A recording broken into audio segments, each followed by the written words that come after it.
Yeah, it's live. Oh, it's live? Yeah. Live? I think I have to stream it. That's gonna tell me when it's a flip though. Is it live today? Yeah, she's gonna tell you. Okay. You're gonna tell me when it's flip? Yeah, I'll show you.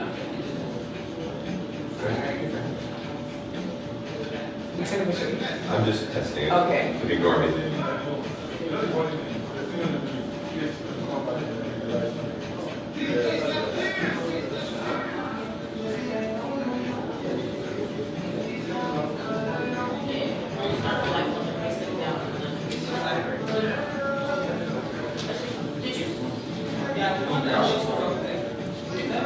Are you testing the signal? Yeah. Where what? What's it? Well, I'm just starting. I am. We can't. Then the link will change everything. Will change to this live. The lights started.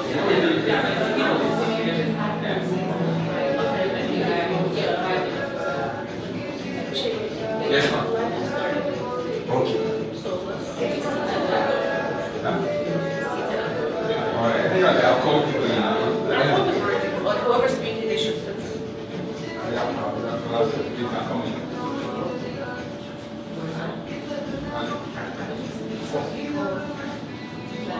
Here's back your start. And set everybody together. Thank you. Hi, welcome to Tech for Africa. We're super excited. We'll be starting in the next 5 minutes.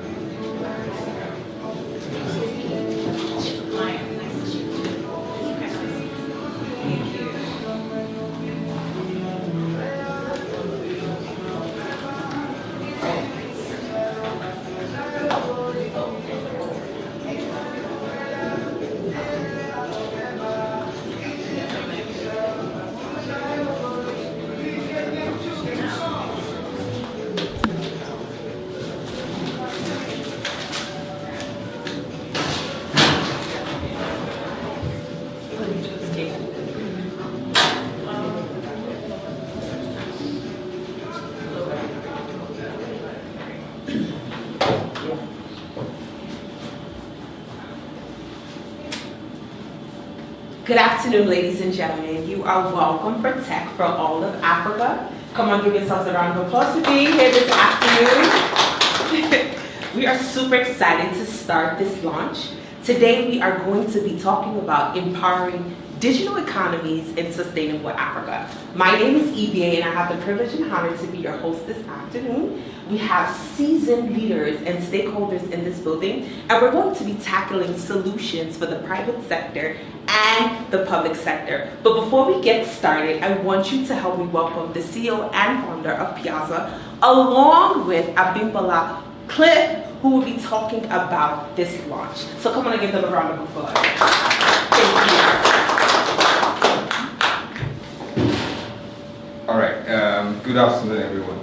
So my name is Sheyi Ebenezer. With me here is Ms. Abdullah Cliff. So she's a board member and then the creator of this event. So I think about a few months ago, we looked at how we're going to impact Africa, and then one of a few conversations we want to do is that as a young mind, at Piazza, we're in about 19 to 23 African countries. So one of the things we want to do, we don't want to pay lip service to SME conversation. We don't want to pay lip service to impacting and improving Africa as a whole. So we said we're going to come together, put an event that is going to talk about improving women, gender equalization. We're going to talk about how we're going to improve Africa in terms of technology. So that's the major reason why we are here this afternoon, like a fireside chat event from UN. Thank you, ma'am. Okay, so hi everyone. My name is Abimbola Cliff, and it's an honor to be here. It's such a great pleasure to see this all coming together nicely, because it was just, a pop from an idea, and today we're here speaking to what we want to do as Africans that's going to inform the future. And a lot of times it's always the best place for you to be when you're thinking about anything is to think about what's going to happen tomorrow with everything that I'm doing today. What will it be tomorrow? And sometimes I said, as morbid as it sounds, you always have to think about, if I'm not here, will this be sustainable and will it continue to run? We have a whole generation ahead coming behind us. And for everything that we're doing in terms of impact, in terms of collaboration, in terms of building forward, we need to think about what we're leaving behind for people to inherit and run with. And that is the whole idea behind Tech4All. Because behind everybody here in this room are other SMEs that are coming forward. There are young students that are coming forward. There are mothers that are coming forward into the work stream, people that have never worked before, people that are pivoting their careers, their experiences. What exactly would we want to keep, would we want them to meet that they can build on and run with? Also, doing this on the sidelines of UNGA, which is the UN gathering, is very, very important. Why this is important is because a lot of global declarations are made here, and how this trickles down to the everyday and the ordinary for Africans, for people in the Caribbean, people in the Pacific. There are people that are actually right here in New York that don't know what is going on with, you know, all this, apart from traffic jams and everything just getting like 3 times more expensive. What does this translate to them? So Tech4All is pretty much leveraging the digital infrastructure that we have today to ensure that everybody globally takes ownership of what it is that we're trying to do together, because we know, all right, that we have the Sustainable Development Goals. It's supposed to be SDG 2030, but we know SDG 2030 is not achievable because there hasn't actually been enough collaboration and enough ownership to deliver that. Now, missing the targets does not mean that we've missed the goal. We can still, you know, just turbocharge and do it together, and this is pretty much the essence and power behind Tech4All, to say, how do we as individuals come together to turbocharge achieving these goals for families, for businesses, and for the bigger firms going forward. So thank you for this opportunity, and I hope you all have a nice time in the fireside chat. Please help me give it up for Ms. Abimbola Wycliffe one more time, all the way from the UN. Awesome. Now we're going to get into the panel where we'll be discussing building inclusive digital economies for Africans. But before we get into it, we have our panelists. Okay. So we see all the way from the Green Exchange, Mrs. Orla Erinanes. Can you give her a round of applause? We're going to give everybody a round of applause for being here. We also have Wale Hassan. Wale Hassan, okay. He's the CEO of FundPay. And we also have Olushola Amusan, the CEO of Vestige. And last but not the least, we have Oscar Oniyem, the board member of the World Federation Exchanges. Come on, give a round of applause. This is our panel. So we're going to get right into it, and we're going to be talking about how do we build inclusive digital economies for Africans. Somebody take the lead. Okay, so I'll do this. So basically, when I hear conversations like this, right, for Africa, I very much believe that the only way to actually include African businesses in global economy is to open up businesses for cross-border payments. So, and I'll say payments is what I know, right? And that's what I think, that's what I breathe. And that's the center of commerce. If you are familiar with the African culture, right? Africans travel, but they never forget home, right? So if you look at the bulk of commerce that happens from within Africa, the funds that power that commerce comes from outside Africa. So think about it. There's a young lady in school, right? Her school fees is being paid by a brother who is an immigrant worker in the US, or a young boy in school who is being funded by his sister who left Nigeria for the UK 5 years ago or 6 years ago, right? The money that he spent that converts from dollars to pounds to naira, that is funding the digital economy in Nigeria, that's funding the economy in Nigeria, right? It's funded from outside Nigeria. So basically, my point is that the way to actually enable, or one of the ways to actually enable African businesses to connect the digital economy is to open up payments from within Nigeria, from outside Africa into Africa. Yeah. Solid. How else can we build inclusive? Okay, if I can jump in, first of all, let me start by thanking Piazza for putting this together, and for inviting me to participate. I think we need to have the right infrastructure in place, and that right infrastructure is not necessarily the duty of the government alone. The population have a role to play. And when I talk about infrastructure, not just hard infrastructure, but capacity, the right environment, and things of that nature, education and the rest of it. And we're already halfway there. If you look at everybody in this room, we probably all have 2 handsets minimum, right? That is also true for Africa. I think there are over 600 million phone subscribers, and that is a very powerful tool. If you think about the journey to the moon in 1968, I believe, the computers that powered that trip are not as powerful as the handsets we have today. So from an infrastructure perspective, we've already leapfrogged. The next thing is then the capacity. How do we make the people that have these assets to think and have a digital mindset in terms of solving what I call the wicked problems of our day. Those are the big problems. I was just talking to Mashallah, and he's doing a fantastic job taking on one of those problems. But all of us, you talk about payments, cross-border payments. We have done a lot of work around stocks and being able to buy stocks cross-border across Africa with the Africa Exchange Linkage Project that we partnered with the Africa Development Bank to provide to 10 markets in Africa. So people are taking on different challenges and solving them in a digital way that provides access for the millions of Africans that can benefit from these solutions. Incredible. I'm just going to jump on that. So, since we all agree that payments are very vital and creating those linkages are crucial, just building a new layer on it is to be able to facilitate that inclusion.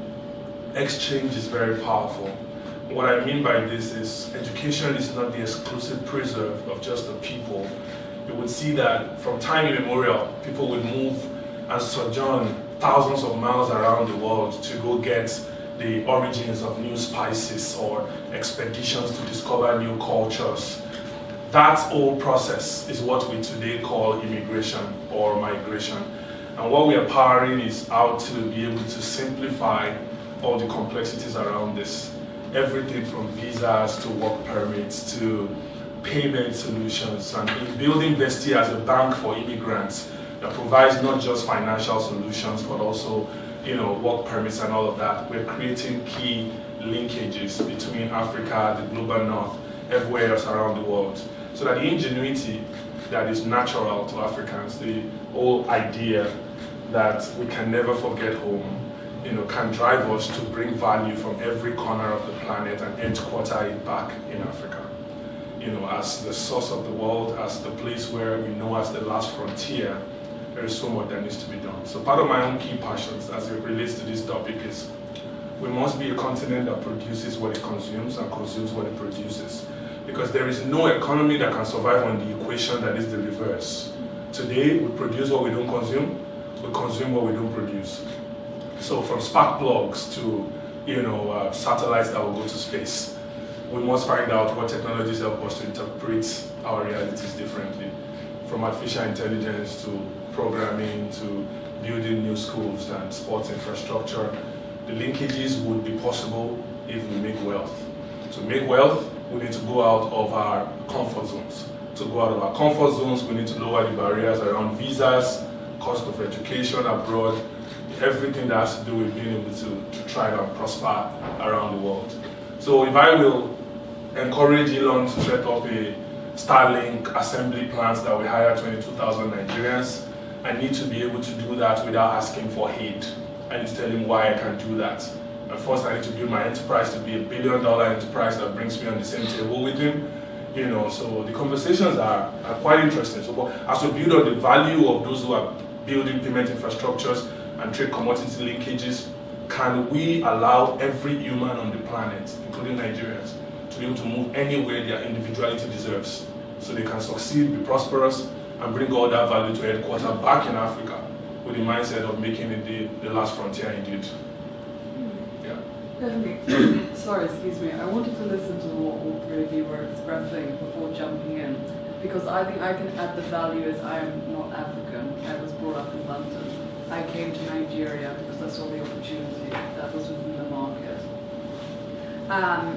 I think Africa has more opportunity than any other continent across the globe. Oscar, I know, because we know each other through our work in exchanges, I think about 2 years ago when we were initially building the idea of the Green Exchange. And there was two divisions that I wanted to highlight that I really see need strengthening to build a more inclusive Africa. And that is firstly getting the Naira interest rate naturally down. So what we've been focusing at the exchange is how we get more dollars into the market in equity loans. Debt is obviously a fantastic resource if you're able to pay it back and you get favorable terms.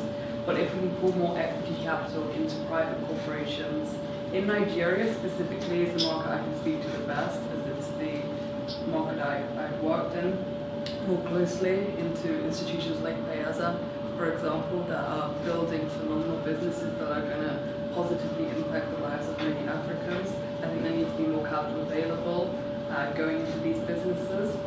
Debt also, if we can get debt at a more reasonable interest rate on the dollar, if we can get 9% versus 30%, then we'll obviously see the scale of more private businesses building into conglomerates.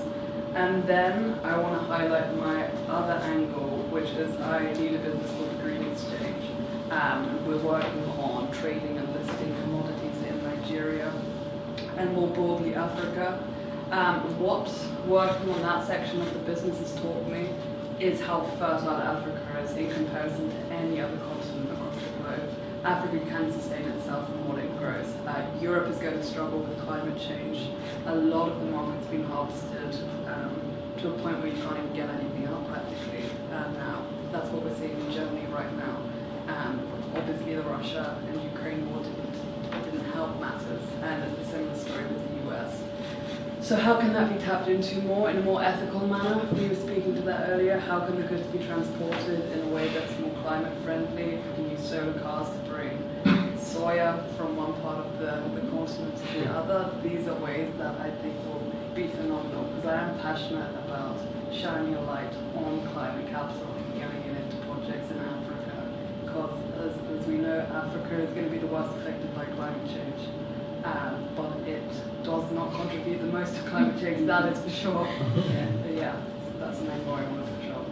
Thank you so much for that answer and for everybody that spoke regarding that question of how to empower the digital economies.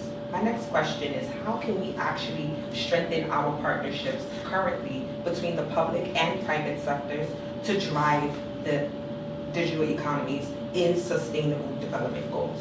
How does that look like with our background, with our resources, with where we're located, with what we know, with who we know, with what we can do? So how can that happen?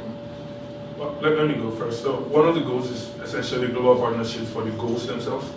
I think that's one of the goals. That was one of the goals I think is really failing the most. The whole idea that we just don't want to partner with each other. For those who care to listen, I always say that I'm going to go the route of, building value for the next 10 years. And bringing that value, as I said, to headquarters back on the continent, and have maybe 1,000 people do the same, rather than the route of continuing to admonish governments of each country to say this is what you must do to lower the interest rate. I'll give you an example of the interest rate example you gave, which is if there's more private capital that comes in, and you and I, let's say Shea and I are really, exited these companies at maybe 10 billion, each, and we decide that we're going to take 100 billion. 100 billion, maybe. We exceed 100 billion and want to take about 30 billion down to create new financial instruments, and we're not just really excited about giving a farmer or giving somebody who is trying to trade money at 30%. We believe that by virtue of the providence that we've received, we can do it at 9%. That is a quicker solution to this whole quagmire than hoping that politicians, oftentimes very greedy, would naturally reduce it by themselves. And even when they're not greedy, sometimes they don't have a clue to what they're doing. So as we think about partnerships for the goals, we should think about what collective benefit it brings to all of us. So I should decide to write a check in Piazza, or they should decide to write a check in me, because they see ultimately what the track is for the next 10 years. And we should, like one of the wise humans, I don't remember who says, sometimes we overestimate what we can achieve in a year and underestimate what we can achieve in 10 years. So when we think about the road to 2030, what partnerships are necessary for today? How can we take our egos and bury them and just focus on what this can ultimately become? What acquisitions and mergers are necessary to be able to move forward? To just say, I actually do feel strongly that you're getting this right, and we should be part of your company rather than trying to compete and kill ourselves, you know what I mean, in terms of businesses. So I think these partnerships are necessary. And when it comes to public and private partnerships, there is a lot of learning to do. The assumption is that as long as we can speak great English, especially as it relates to where country I'm from, we are good. But there's just so much you need to learn about compromise and empathy and meeting people at the level they are just to be able to get the result out. And that's why people struggle. You see this guy has done very well, returns back home, wants to create this new medical facility that will destroy the teaching hospital system without realizing there's a partnership that needs to be done. So I visited home recently, and they brought out a file from 20 years ago for me in like 30 minutes. And I've been one of the people saying they should go digital, but they can't go digital. They don't even have power. So if they went digital, they would be less effective than if they went through the cataloging system. So for once, I appreciated their smelly, choking library because they got the work done in 20 minutes.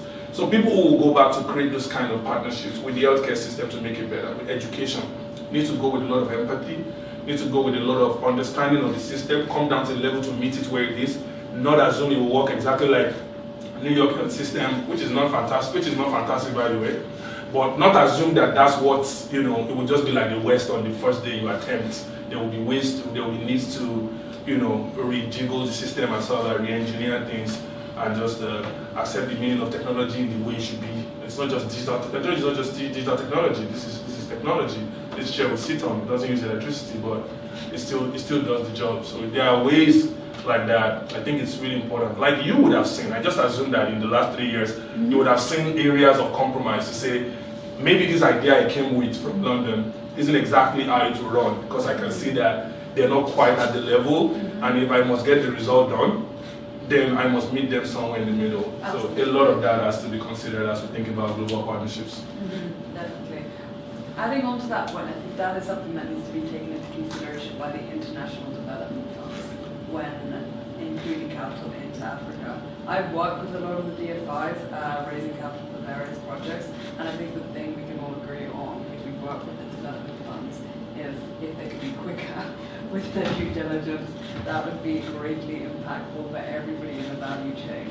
I don't necessarily think that's a problem for Africa, but I think there's a lot of capital tied up in the likes of the AFC. Not that I'm pointing anybody out, the AFC, the IFC, that is mobile and that is being pinpointed to Africa, but it's just taking 2 years to get a deal over the line, and these are like $20 million, $50 million projects. They're not like $2-3 billion projects.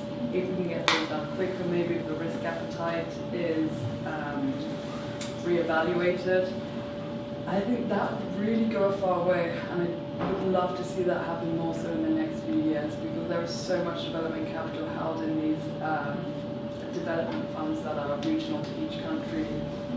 Every country practically in Europe and North America has a development fund that has like 10-15% of their capital focused on Africa. It's just not being mobilized quickly enough, and when it is being invested, it's in the same type of grants and the same type of founders. So I would love that to be tapped into in the next chapter? Okay, so just touching more on that. For me, basically, it's education. So you see that we could all sit here in this nice room in New York and talk about SDGs and whatnot, and you'll be shocked that the average politician in Nigeria doesn't know what SDGs are. Right? Is that bad, right? It's not just Nigeria, Africa. Africa, right? That's why Tech4All exists. That's what I'm saying. Guess what? They one of do the it in America. Yeah, right. That's So, right. right. So one of the things that I think private sector like Tech4All can do for all not-for-profit organizations like this can do for the government is to even educate. Right. There's so much value that is lost in Africa with the quality of the education that is dying. Right. So I look at myself and a few of my friends, or somebody like Shay, and the difference in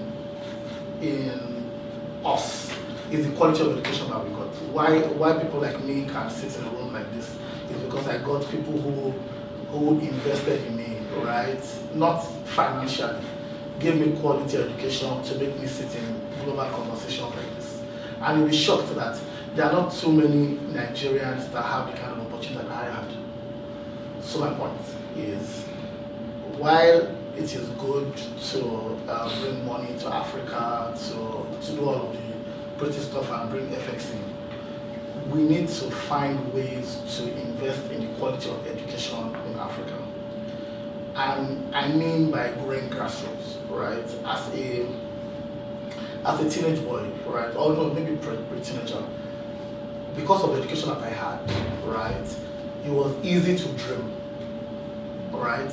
I knew that I would make it. Like, I knew that I would sit in New York someday, right? Because I had education that taught me that the world is a global village, and I just need to show the world value and the world will listen to me.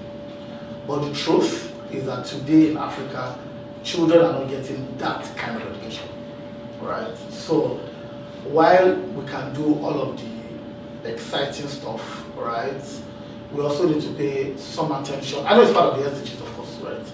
But we also need to pay some deliberate attention as a forum or as a movement like this to invest in education for African children, for African young people, such that they can create or innovate for self-reliance.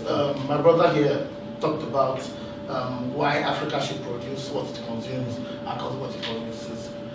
You'll be shocked that the kind of things that we export from Africa, Africans may not even be able to afford it.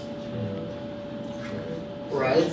And that boils down to education, right? You'll be shocked that the quality of output from within Africa is so low that we have to import almost everything, right?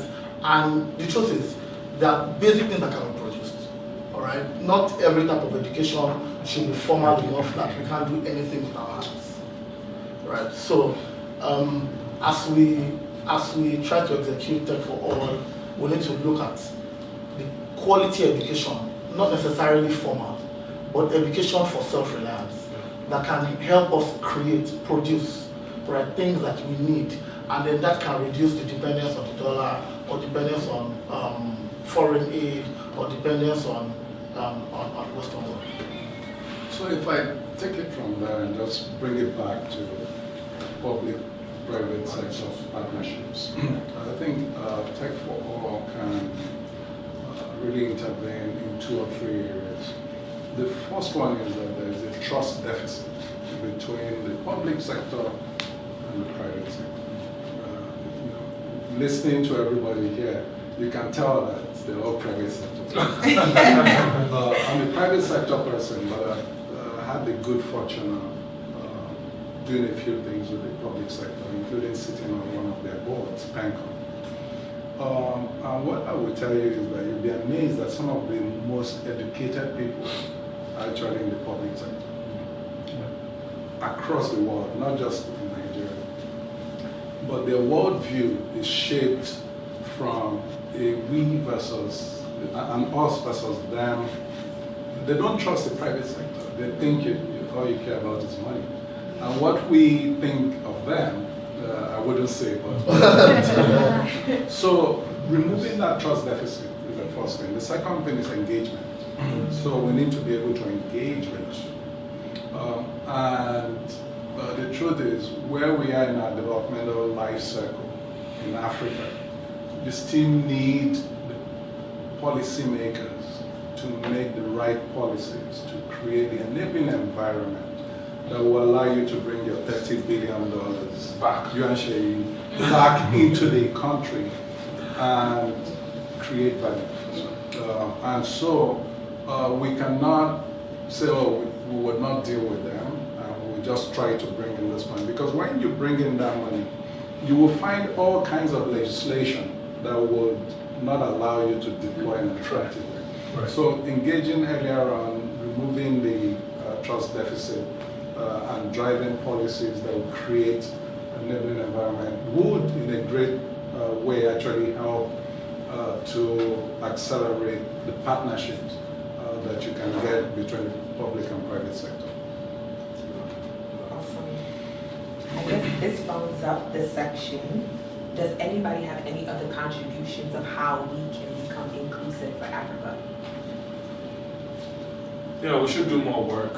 We should do more work together. Like I said, if we're fortunate to be building in a policy environment that has been worked on by some forebearers, which many people do not acknowledge, we should be grateful and consider it providence. If we are working as pace setters in our own spaces, we should be patient enough and not think it will work immediately. We might be forebearers for other people. So once we get that perspective, we are more holistic in our approach. You know, I was building a company called Coven AI when artificial intelligence was something we were wondering. I would travel around Nigeria and around even the US and do workshops on artificial intelligence back in 2019.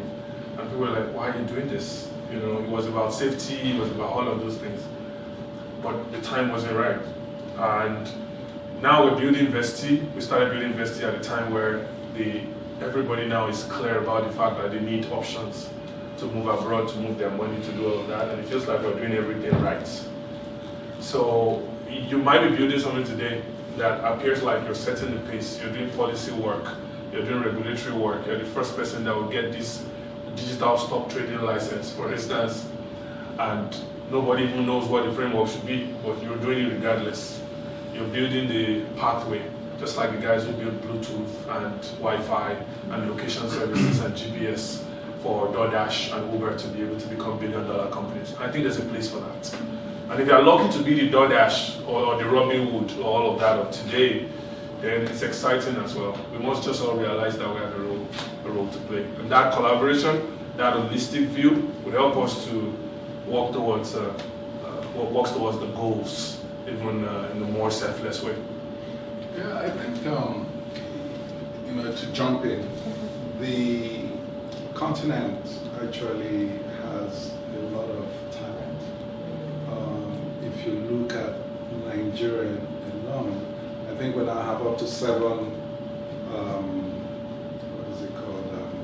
$1 billion companies. Unicorns, 7 unicorns. And growing. And growing. Huh? And growing, right? And most of them are homegrown. Most of them, their markets focused on Africa. Yes, there's funding that is coming from outside. But just think about it. The kind of growth that we can get in Africa, I think is unrivaled. No other geographical locations can rival it. Multiples. Yeah. You know, you don't have the same kind of competition you have in New York, right, or in California. You don't have the same kind of regulatory, because it's almost like a canvas, a blank canvas for you to feel. And if we engage, like we were talking about earlier on, we can help them create the right regulatory atmosphere to drive some of these things we're talking about. So going back to Tech4All, really encouraging that talent that is domesticated in Africa to continue to take advantage of whatever is there now and turn that 7 unicorns to 70 and continue to grow this way. I think you said something very powerful in the sense that really domesticating the talent, right? I heard a Harvey one time said that the only thing that should be buried is seed, not talent. Talent is what you use to trade, right? So when we talk about the talents, this is my next question. How can we empower the next generation of tech leaders, entrepreneurs, women, and youth? How does that look for Tech4All Africa, knowing that a lot of our talent is in Africa and transitioning from a third world country to now a Western civilized? So I know I said a lot, but breaking it down, how can we actually nurture the talent and bring it out and not just let it be buried? I think number one, I'm just letting your question calculate opportunities. Okay. I would love to see more scholarships going to more rural places, not just have concentrated in Vegas. You gentlemen will be able to speak far better to this point because it's a very dense city. There's phenomenal talent spread across the country. Small tech hubs in these smaller cities and states, I think would be an excellent way. With women, I think confidence is something that it's not just nascent in Nigeria. I think globally, men are more confident entering into tech roles. They are more confident asking for salaries that would be seen a lot higher than women are. I think that is a huge talent problem. And I know we were even speaking casually earlier, and I was comparing the British and American education system. And so the thing I always notice is American women are far more confident than British women in the place of work. And I think that can be taken into Africa too, so I'd love to see more confidence instilled in young women that are talented, that are bossy. Not to be told they're bossy, I saw this clip, I think Sheryl Sandberg said it in one of her books. She said the girls that are called bossy actually should be told they have excellent leadership skills. I think that's something that can be taken forward. So definitely going into more rural areas, more grant capital, more tech workshops. I know Piazza does a hackathon once a quarter or so. Yeah, we do hackathon year on year. This is Yeah. our third one. Yeah, so third one, so that's fantastic. More tech companies that are opening up hackathons for maybe 11 to 16-year-olds in different regions across Africa, in Nigeria, maybe more rural states, that would be fantastic. But I think the number one thing that stems from all of this is money. There needs to be more money pulled into making these things happen. That's my opinion on that. Just maybe my last, maybe the last one, just some additional practicality on that. So we have to, so I went to college in a town called Akure in Ondo State, and I would come to the U.S. consulates.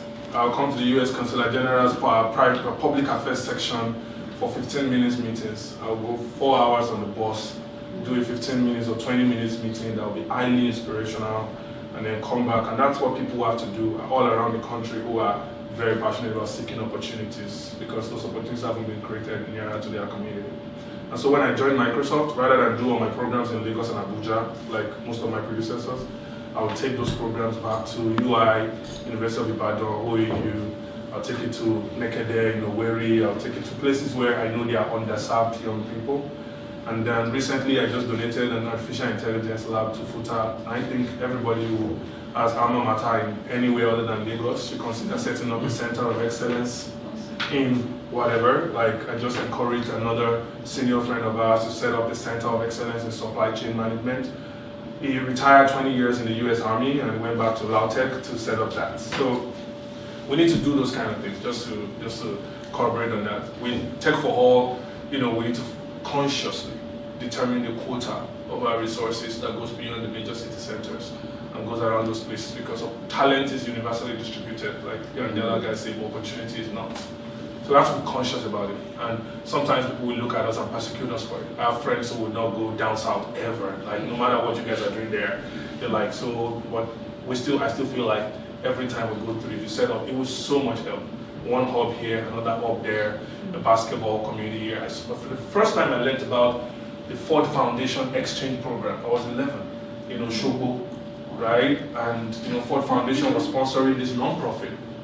There, and Mrs. Nike Okundaye of Nike Gallery, she had a gallery there, and I would see, that's my first time of ever thinking like, I could actually go global. I could go on these exchange programs when I finish college, Shogo. So we have to think about what we're doing in Ife, in Ilarogun, in all the other places, in the east and northern part of Nigeria, and that would incredibly engineer change in ways we could never even anticipate.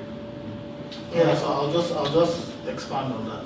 So the reality of Africa or African leaders is a few people have good resources, right, or don't even know the value that you can get from deploying it into charitable organizations. So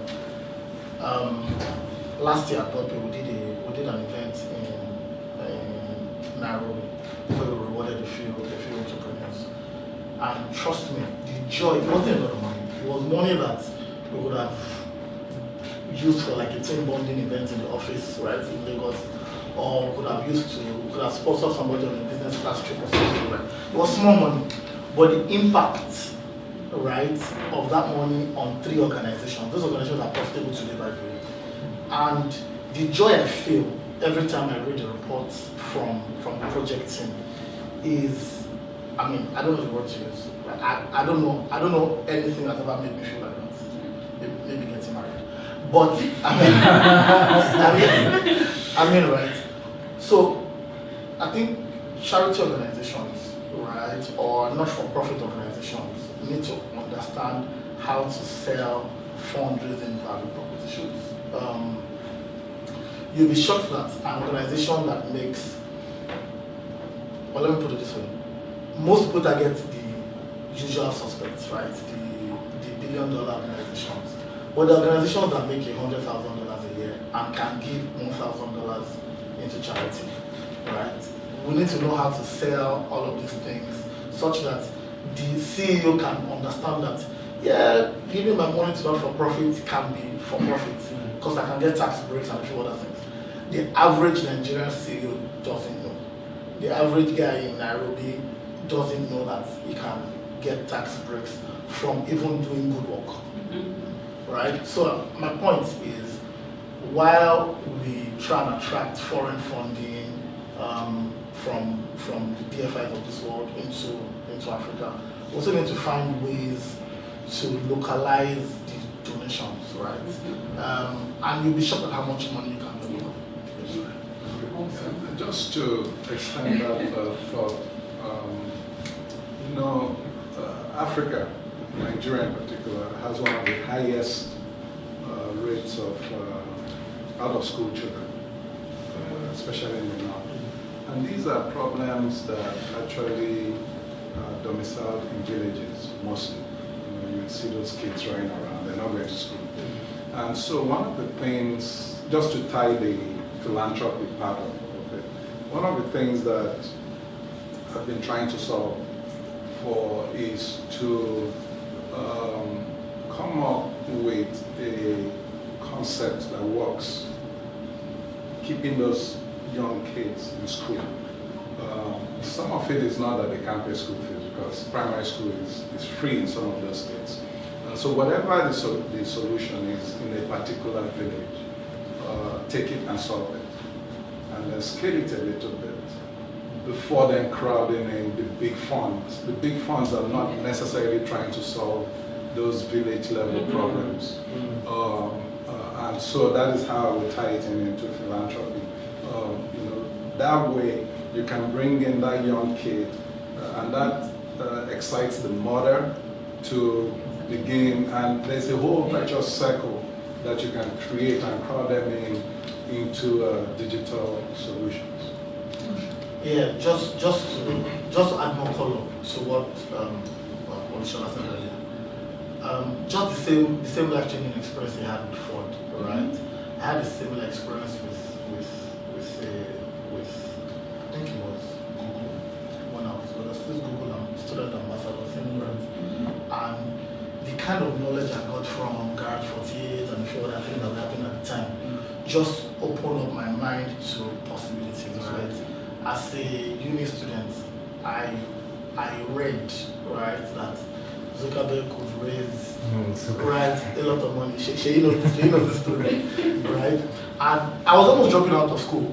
I mean, that was some negative part of that information, right? Yes. But the truth is that the fact that I saw that a teenage guy, right, in university, right, could conceive an idea that could catapult him into enormous wealth. Just knowing that alone was enough. I didn't need anybody to give me any cash, right? Yeah. So maybe we need to just to gain education, right? I'm sad, right, or I'm saddened continuously by the dying quality of education, and I think that's what we've been putting together for our own philanthropy, right?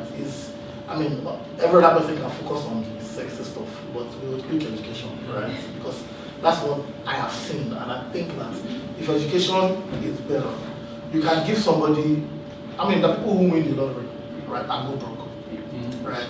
Just because they don't even have financial education, right? So you don't need to necessarily give anybody handouts. Once he knows how to create value, he can ultimately create wealth. Solid. I think what everyone said is solid regarding. So can we give it up for our round table? So we're going to transition to the fireside chat, in which we're talking about the future of African innovation. Shane, you want to take a lead? Oh, so, no, we just have it. So basically, there's something that came to mind regarding Africa's innovation. So here is the thing. So I'm big on corporate finance. So I was looking at, we talk about capital. Number one thing is that the capital formation in Africa is very weak. That's the truth on that part. Number two is that, so how do the West, I'm concerned about how the West, they see us, what are the things that is there. So I was doing the research of, I had an interview with Euro Money, and I was telling the guys at Euro Money that, okay, do you know that for Africa, and then the narration and the explanation that they said about us is not 100% true. So I picked a case of repayments and then rating. So I started from rating, because that is one of the things I really, really love so much. So I looked at it and I said, okay, you said Africa is the risks investing in Africa is very, very high. They don't repay and everything. Do you know that even though in North America, the repayment schedule that I saw from research, you can go online and look at it, North America is even far worse than the rate at which Nigeria. The better part, Africa and Western Europe are running on almost same path. Then if you look at Asia, let's say Middle East, that's Dubai, UAE, Bahrain, they have a stronger repayment, and then they have a fantastic record in terms of that. So, but Western Europe, okay, you can see that. Myself. You can do Jones, let Jones come and see that. For the chat. Okay, for you. All right. Thank you. Thank you. All right, for Western. So, so for Western Europe and Africa at same repayment, and then looking at Middle East, and then the likes of Dubai, the likes of Qatar, likes of Bahrain, their repayment fantastic. So North America even had a worse repayment. So the fantastic case that I usually look at is the case of America. I know almost everybody have American Express. So and then my summary of financial statements is that I normally use by that. Their summary of financial statements is, let him who think he stand, let him take it, let's say fall. So they say, okay, fine, let's stop this balance sheet now. So what is the real substance in this balance sheet? So when I look at American Express balance sheet, you see, oh, it's carrying a lot of negative debt. And then you say, okay, and you come to Africa and you tell us, oh, our position is like this, our position. So I'm one of the people clamoring for, okay, let us have a rating agency that can speak to SME in their own space. They understand this is the parameters we need to check. You cannot use, Moody cannot be the one to explain what somebody, or GCR coming to explain, oh, somebody that is selling wig is selling something, and then you begin to analyze the person based on corporate governance. You don't need can this person make these repayments? What has he done over time? What is his track record? So we must have a rating agency or the people that can speak to our own data, that can now change the transaction. Okay, fine, if you have a rating from this, so you can do this, you can do that. So we'll be able to tell our own story in a different way. So that's one of the things that I had to put in, and I'm leading that conversation extensively, talking to every of my friends that, okay, we need to come up, even though the system does not come up with a rating agency that is being licensed by itself, we are going to come up with something in the next 10 or 5 or 15 years to do all of this across Africa, not just Nigeria, across Africa. We must come up with another rating agency that can tell that these are the parameters we need to check. These are the parameters we need to check. So if you have all of this within this particular sector, then people should be able to give you money, you will be able to survive this particular structure, be able to survive this structure, then funds begin to, and then we begin to support ourselves. For Tech4All, we decided we are not going to do anything to probably, somebody said he has 15,000 idea to do burning rate, all of, and we are going to go to all those SME. That, oh, if you are selling weed, take $5,000. I want to see you sell more. This is the rate we are getting. If you are selling bag, this is how much, right? All of those Instagram seller, Facebook, all of those guys, those are people we want to support in that regard. So I need to welcome my friend Jones. He's one of our biggest merchants. Joining us on this conversation as well. So he used to be in Barclays, all of the investment banks. So he is the CEO and founder of PayAngel. Right. Awesome, welcome. Yeah, I mean, just to expand on what she said, I think Olushola said earlier, we just need to consume, right? We need to create and consume for us. If I summarize what she has said, it's basically to create our own governance structure. I mean, governance structure is pretty much global, but I mean our own financial analysis structure, right? And I'll give a story of a friend of mine who runs a lending business in Nigeria. Now, typically, 5 stages of credit is character, collateral, condition, capacity, and a few other things, right?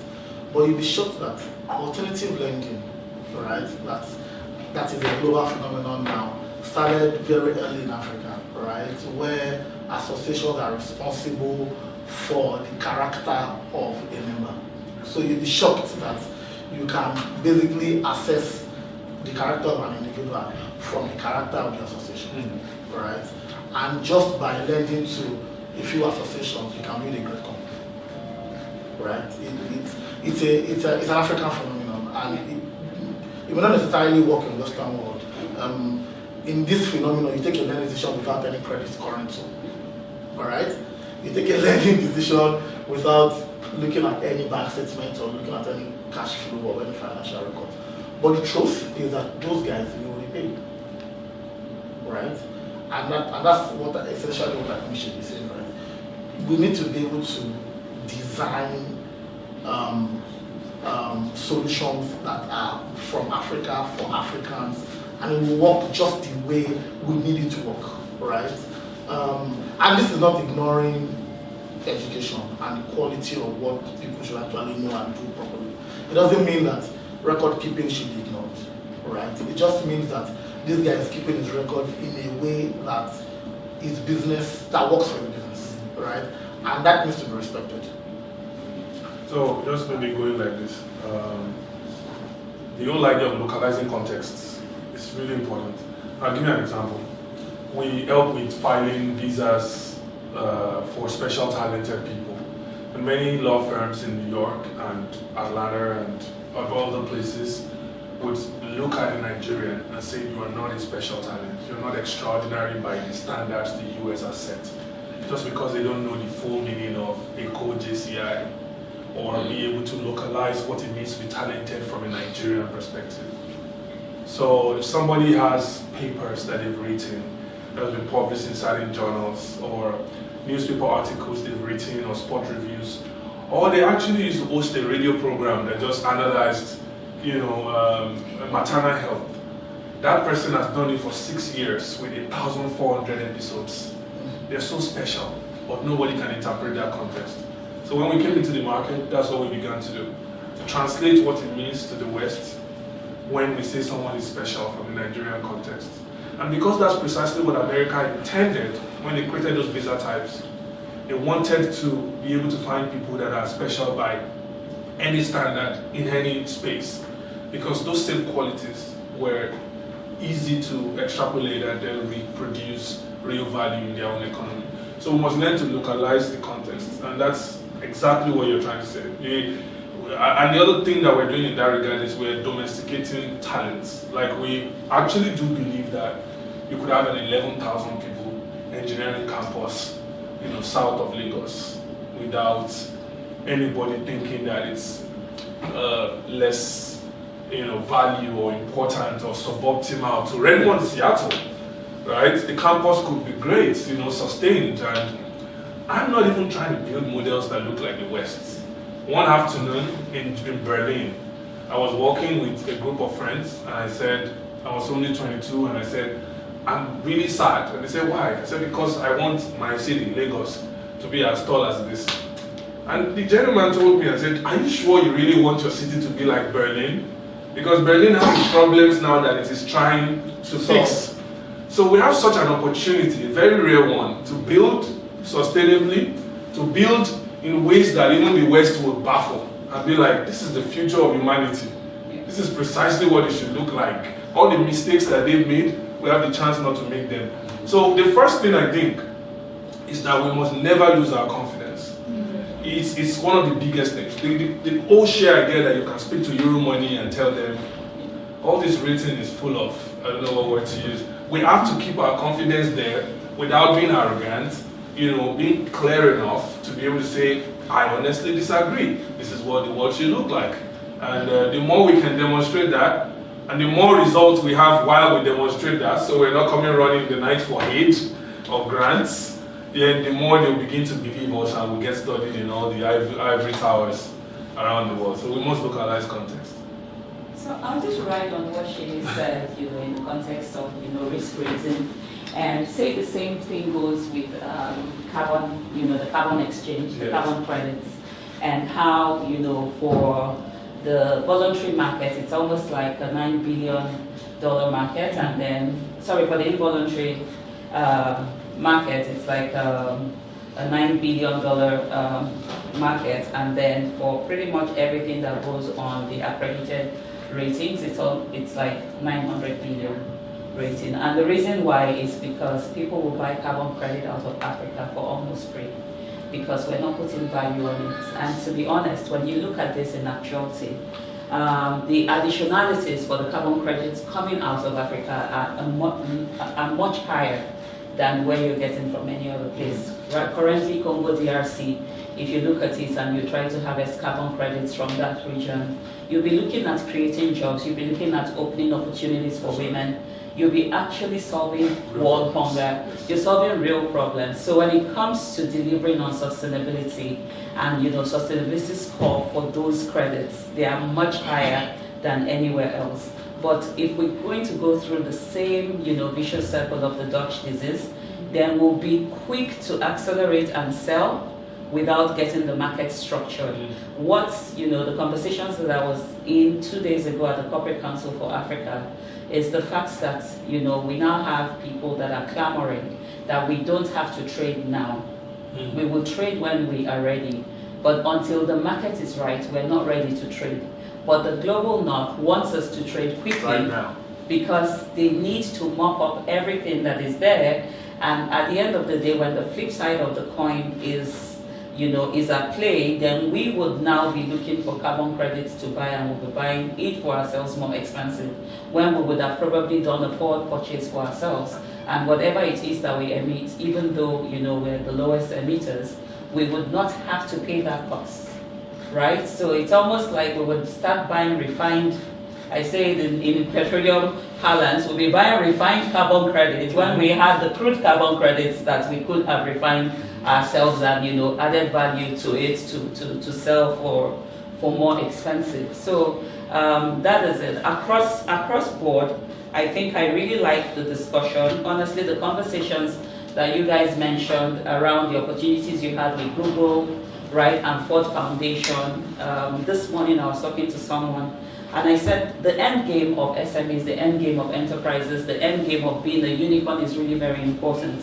And one of the things that you need to understand about business is not just about having short end games where you just want to make money, but if you look at the big people today that are making big impact, their end game is philanthropy. And that is impact, right? So if you're in business to make money and get rich, then probably it's not sustainable enough. But if you're in business to impact the world, then you are long range, as in that vision is deep.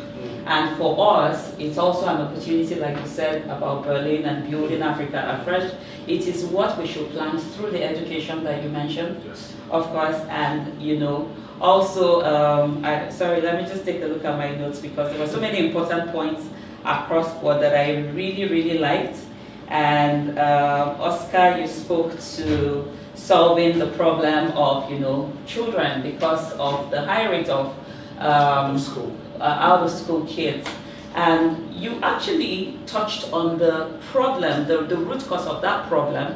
And I just wanted to drive it home because when mothers have to be economically empowered to keep the home stable, to be able to leverage, they send their kids out to trade. Those kids that are outside and not in school are hawking for economic income for the families. They're just not playing around. Some of them we find playing around because they're done selling and they don't, there's nothing to go back home to do, and probably they just don't want to get sent out with the next, you know, tray of goods to go and sell and make money. And I've had instances where I'm in like rural areas and I find someone, a child hawking, and I'm like, how much is everything? And I'm like, take this money and just, you know, take everything, maybe pure water or anything, just take it off his head or her head and be like, just go home. And instances where you find women that are selling things that are almost going stale, but they're sitting there, and I said, what you need to see is the fact that she needs a transaction before she goes home. And she can sit by, you know, probably 10 pieces of tomatoes until they go stale, but she would not leave that position because she needs that transaction to happen. And so for us, empowering them through the digital, you know, economy through e-commerce is aggregation, like education. If you have 10 tomatoes, let me know. We'll find a means to aggregate this and put it on the pseudotype exchange somewhere where somebody that wants to buy 1,000 baskets can just buy from these women without having them go sit down for 10 hours sweating that transaction that they can actually do easily. So this for us is like all encompassing. It's almost like today, like you said, this is like the seed planting moment for Tech4All, where for everything that we have to reach out to, we don't want to do it as Payaza or as Shei or myself. We want all of us to commit to do it in the different ways that we see it, because one person can do it. And you know, Shola, you mentioned collaboration. That's where it comes in. So in different sectors, diverse health sector, logistics, supply chain, immigration, and all that, it all comes in. And just on the last point, I'll touch on what President Additional of the African Development Bank said yesterday during his fireside chats with, I think it was called, some Google chap, right? And he said that the future of African kids, or the African youth, is Africa. And the reason why this is because Africa is the next go-to place for everything, right? And we've seen analogies where everyone says, in terms of landmass, Africa is the biggest and everything. But you don't want a situation where the youth of Africa have to go around in circles to get to realize that Africa indeed is the real deal. Right. And for us, this is where we come in. Getting to understand that we're sitting on the real big deal and making the best out of it.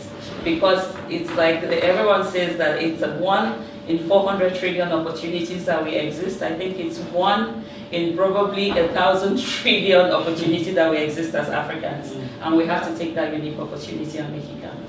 So, I'll end with this. Thank you so much. I would definitely like to get your feedback. I was going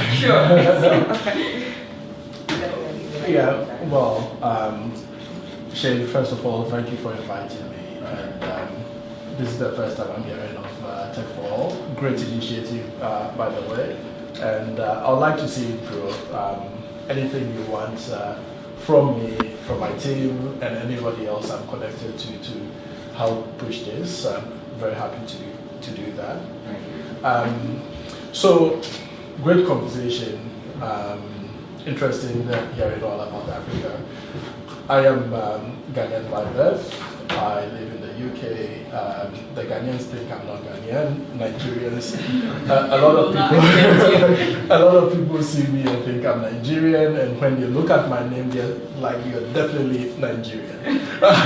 Anyway, the first thing I would like to say is that we have to get to the point where we stop lying to ourselves that we are not good enough. When I travel across Africa, just coming from Kenya, I've been in payments and banking for such a long time. And I can definitely say that when you go to these countries, Africa, Ghana, etc., we are better than payments in the US. No joking. US banking system is so behind, and payments is so behind that they need to come to Africa to learn from us. The problem we have is that when it comes to dealing with ourselves, that's where we have the problem. Cross-border.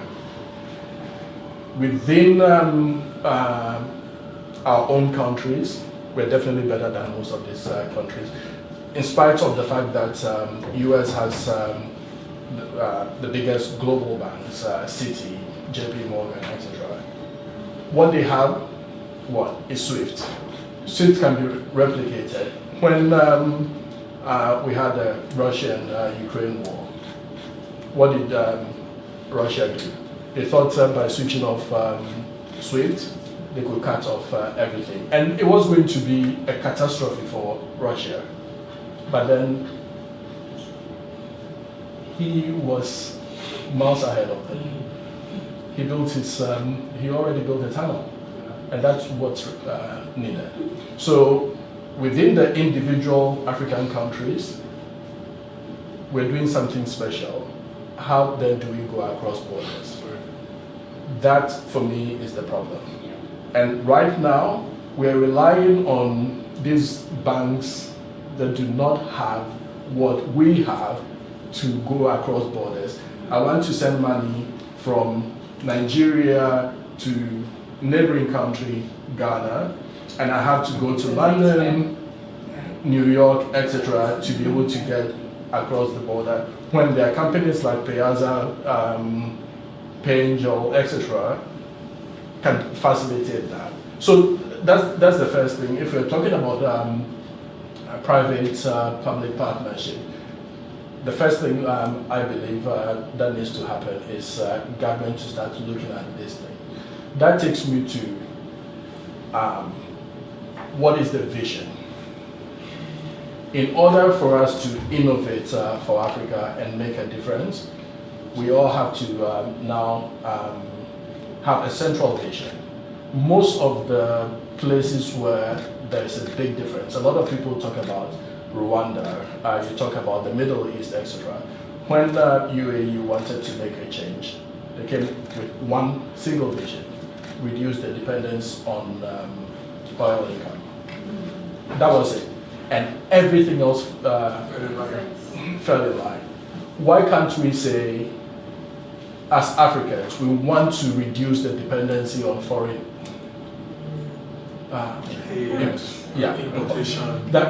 That is it. That's central idea. If we have that, everything else would flow from there. Whether it's education, healthcare, everything, payments, all of it will flow from there.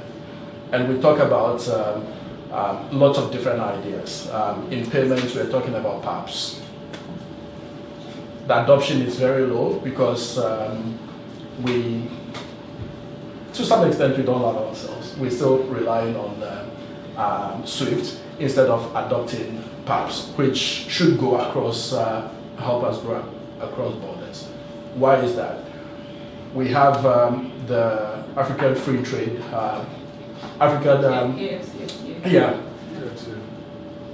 Sadly, I'm not even sure if Nigeria is yet has signed to it. We ratified, yes, we actually ratified 4 years ago. Yeah, begrudgingly. But those are the things we're talking about. So those should not just be concepts that we talk about.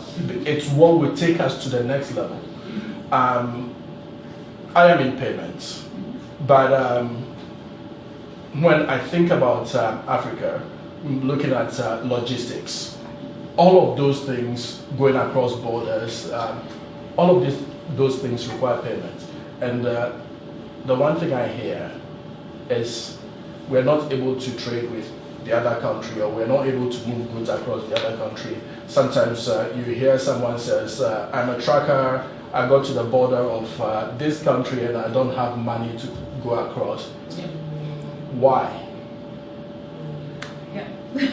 Yet we have all of these initiatives that can make things easier.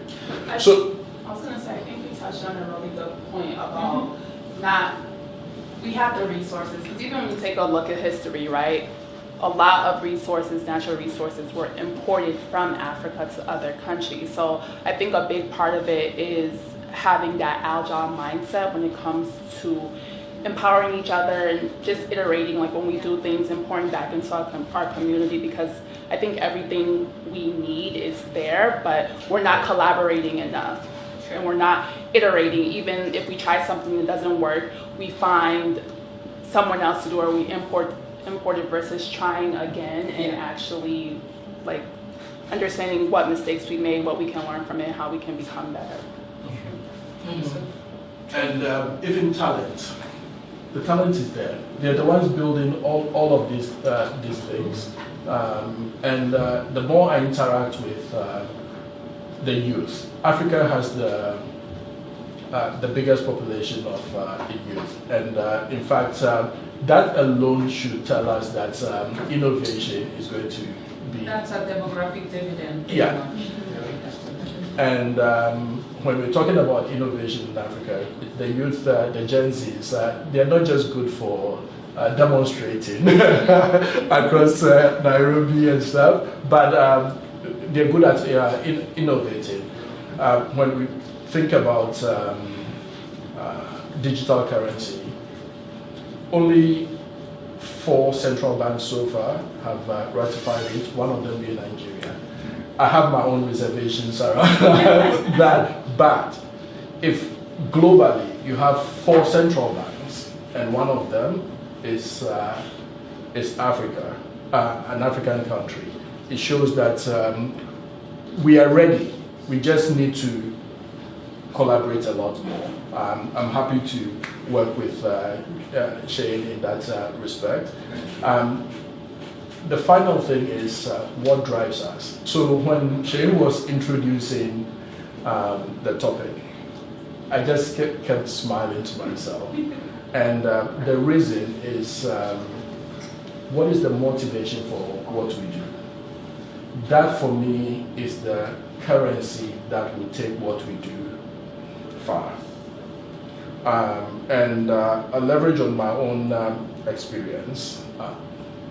I don't think Pay Angel would have gotten to the point where we are now touching 22 countries if it hadn't been the motivation. It would have died by now. Shane mentioned the fact that I work for lots of banks. Yes, I have done that, and I've done everything you can think of in banking.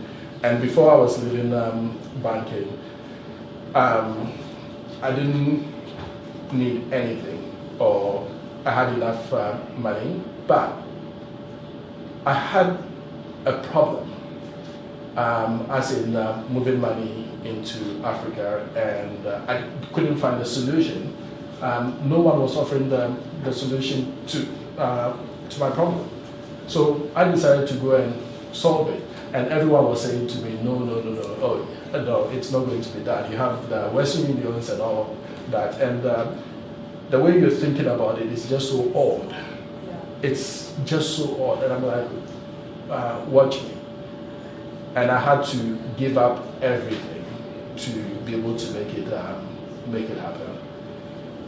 So when I see people who have the right motivation, I know that in itself is going to take, it's the money we need to take it where you want it to go. So the motivation for me, it's very important. So things like,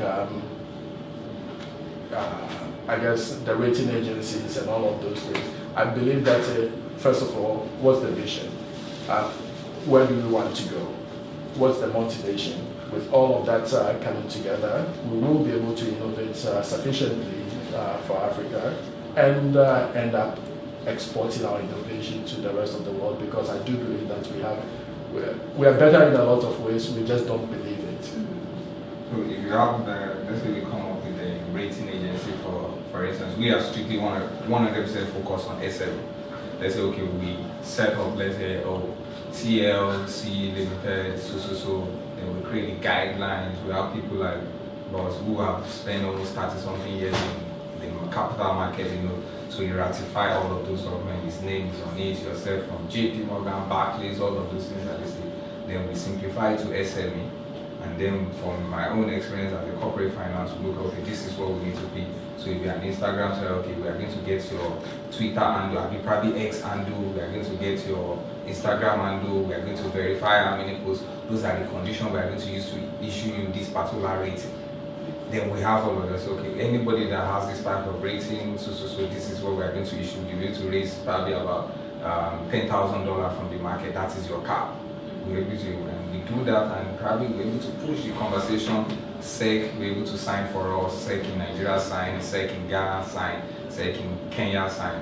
Then we can be able to push it gradually, so you can raise maximum amount, $15,000, that's the maximum you can raise. We see the first series 1, we're able to repay, series 2, you repay, series 3, then we begin to create our own market of our own. Then somebody can now tell the story elsewhere. Then we don't mind if the West or anybody does not put money, but we know that our model is working. And then that model we can export it elsewhere. If you think about it, we've always had that. I think in Nigeria you have, it's called Ajo. In Ghana we call it Susu. If you think about that carefully, that's it had its own rating system. And it's community based. It's stronger than anything that any rating agency can create. Because at the end of the day, you're leveraging the network to get everybody in line. And if Shay in this room, Shay is the one who knows me, recommends me to you, if anything, and you give me money. If anything is going wrong and you go to Shane, Shane is able to say, hey, Jones, well, what's up? It makes that easier. And that is how our communities have worked. We just need to take those things and digitize it to make it more accessible to everyone.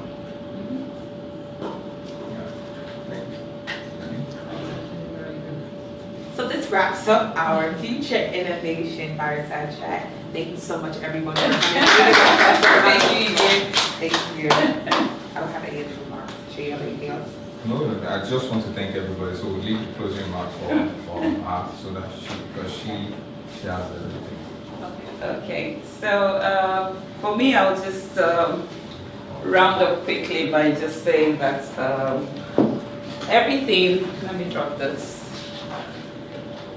I just want to appreciate everybody in the room, Oscar, Ola, EVA, Wale, Shola, Bimbo, and for everybody else that have contributed to this, it's been amazing. And I just want to hinge again on, I think what we've all agreed here, that Africa is a big future and a big opportunity. And our confidence should not be traded for anything. Rather, we should hone our confidence and use it to build forward.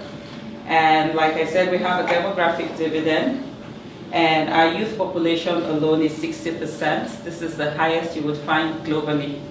So it's something to tap into in terms of potential workforce, which, you know, we're all being attracted to other climes, you know, through highly skilled migrant schemes and, you know, different provisions being made by several governments where initially we were actually just not wanted to be there. But they are seeing this talent and we need to see our own talent as well. And if we properly harness this, then Africa would be right where it should be. And we're not talking about now, but we're starting now. And the brain drain prevention is also, you know, kind of like ties into this. So we need to focus on developing opportunities within Africa, you know, domiciling or domesticating talents is very critical. In terms of contextual solutions, we have our youth are actually really, really talented, and we are resilient as well. And that for me is value that we can harness. Economic growth is an imperative. And for me, most times in my other life, I always speak to the inevitable smart future to university students.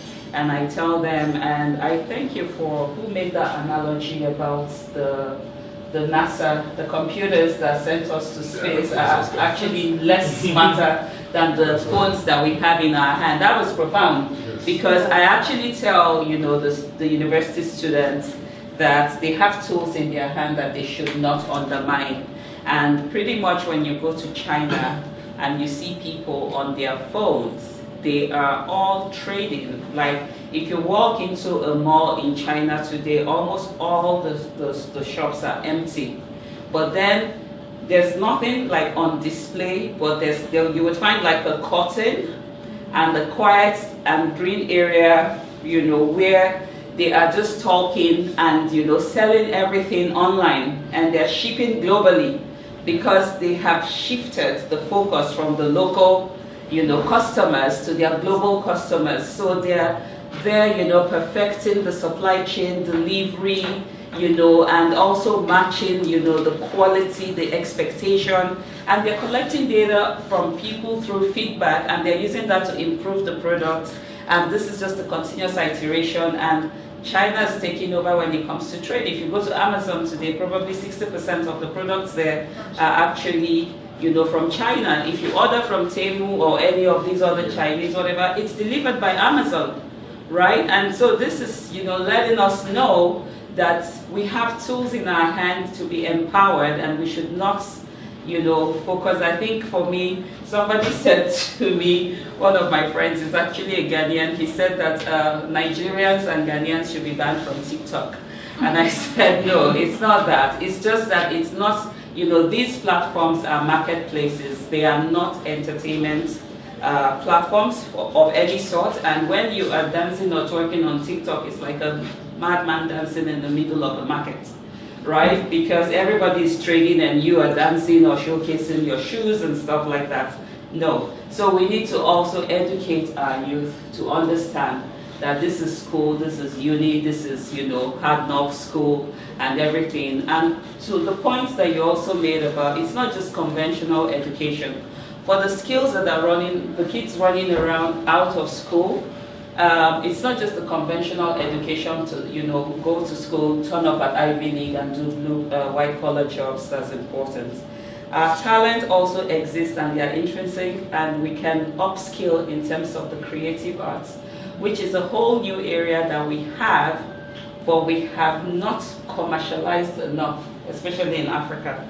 And you know, when you look at it even from a sports perspective, if you look at all the teams that play globally, I don't think today I see any big league team without an African, or probably being maybe 5 players Africans.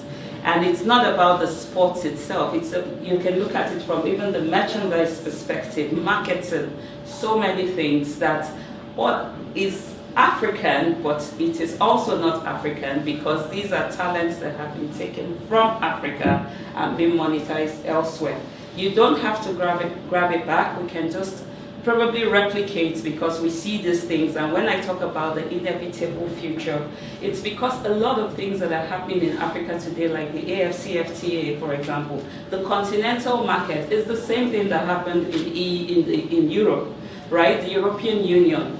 everything is going to come together. So for the AFCFTA, it is for them to accelerate in terms of human movement. You cannot liberalize trade and not open doors to your neighbors to come in. You can't travel with a truck of bananas and then you get to the border at Seme and they will not let you go in and then all the bananas get spoiled. So we are self-sabotaging, and that regional integration and collaboration is so key. It was a message that somebody had asked. I think they sent that message to Wamkela yesterday at the Unstoppable Africa. Because to be honest, Unstoppable Africa should be the theme of the AFCFTA. You should not stop any African from moving from one African country to the other. All the barriers in terms of visas, entry and everything should be lifted. And we can, pretty much push that. We can push that because if there are collaborations that we harness here in this room today, I think we can amplify that quickly and also send this message out. The UN on Sunday, they made a pact for the future that touched on so many things that we have discussed in this room today. And for us is how do we crystallize that into action? How do we, make that, convert that into working groups, into collaborative efforts to ensure that we are also not left behind? Because the declarations that are made globally affect us a whole lot more than we know. Everyone is coming to Africa. Everything has been more export focused, alluding to what you said about things that we do. And when it comes to self-sufficiency and local consumption, we don't pay attention to that because even the World Trade Organization definitions on quality and everything are always export spec, and that should change. It shouldn't be about exports. It should be about everybody, equity of quality for everybody. Whether we're consuming it locally or we're exporting it, whatever is good quality for export spec should also be mandated by government, maybe through educating them to say, if you're making these and this is how it has been produced, in terms of the transparency and traceability, it's not just because it's going out of the country, but because everybody is important and people consuming locally also deserve that same quality, right? So that's that for that, and I think economic growth, I think political and social development, yes, that whole trust issue between the private sector and the government, because the private sector is the power that is going to inform where we're going in the future. But that can be sabotaged by government, by politics, right? So that trust needs to be to be improved and fostered for better collaborative delivery. And it takes also educating, the people in public service, like you said, highly educated, but probably not as woke when it comes to fast-moving trends that will deliver on the future. They need to be carried along, they need to be educated, and they need to be brought to an understanding that we must deliver together, and that the private sector is not like an enemy, but a friend that they must work with together. And then, of course, we've spoken to regional integration and even global competitiveness, as well as, of course, cliche sustainable development, and then self-reliance.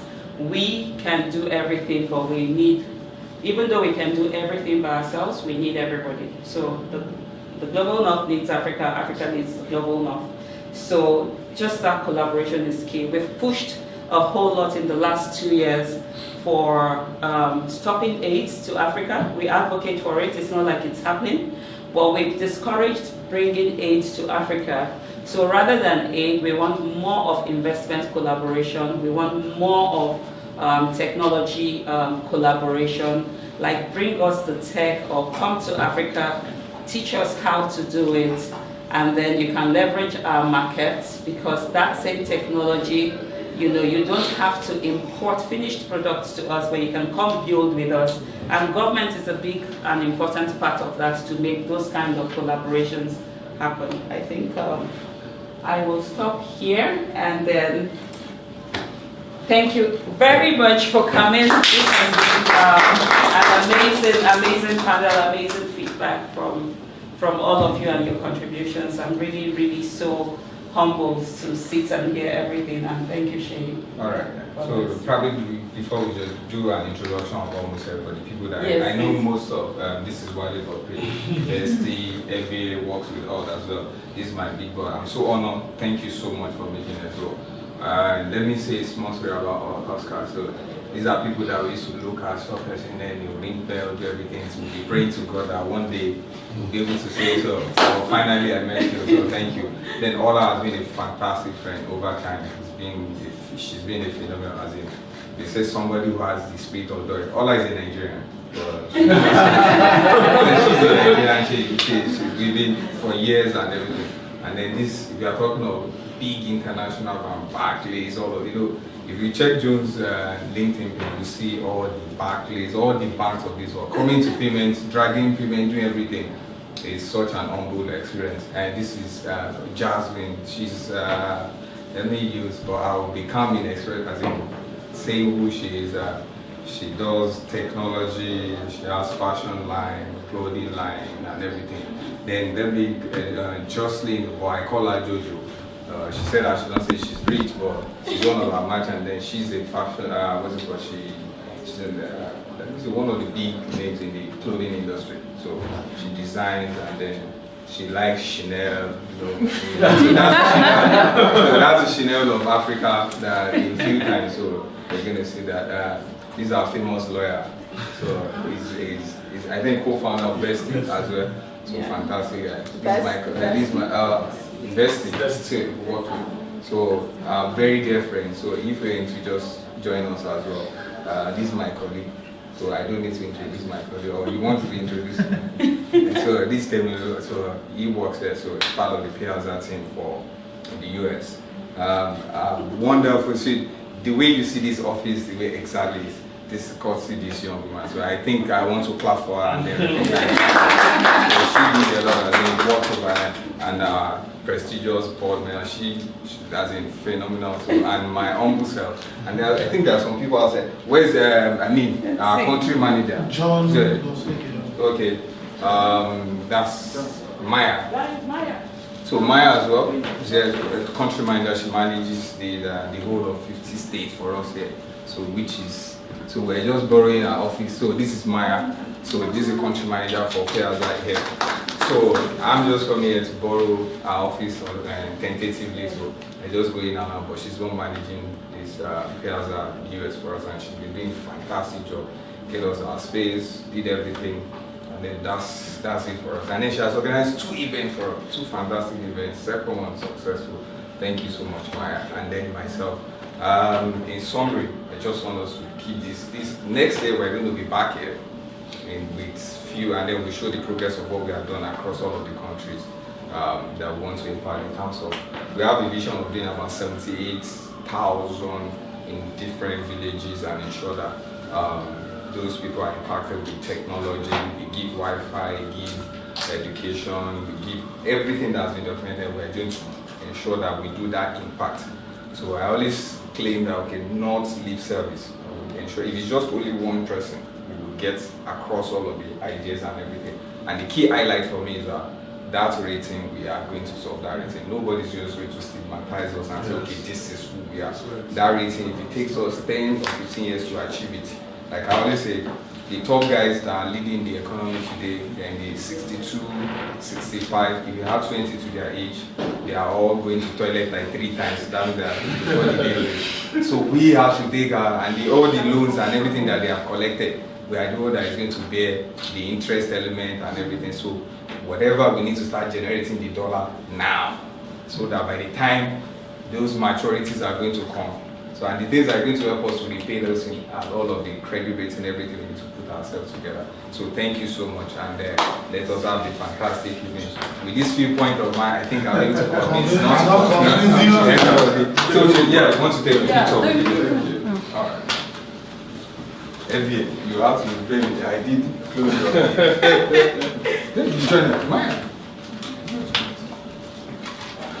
Yeah.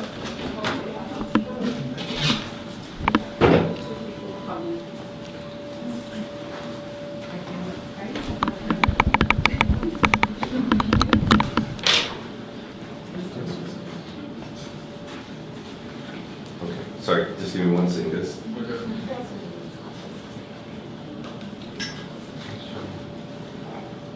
Okay, everybody just look at the lens, ignore this thing, okay? Okay. Right here at me. So can you just take a half a step back if you don't mind? Just a little bit. Thank you. Okay, perfect. And then everybody just right here at the lens, quick test shot. Looks great. I'm just gonna move this backpack to the room. Okay.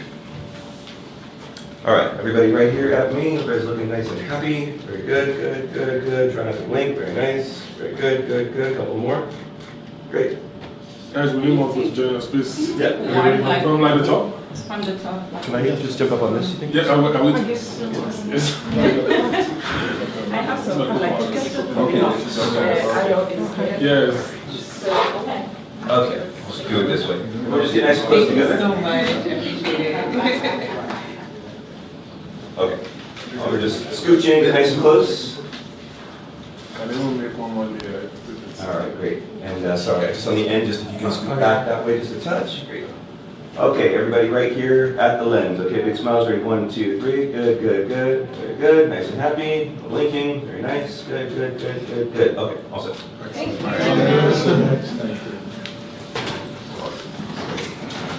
Bro, I'm doing 27 days. I'm good, I'm good. It's a pleasure. Oh, you're sharp. You need my would you take some, would you take some, That's very well. Yeah, I think we just said that. It was yesterday, I was telling me it's a little,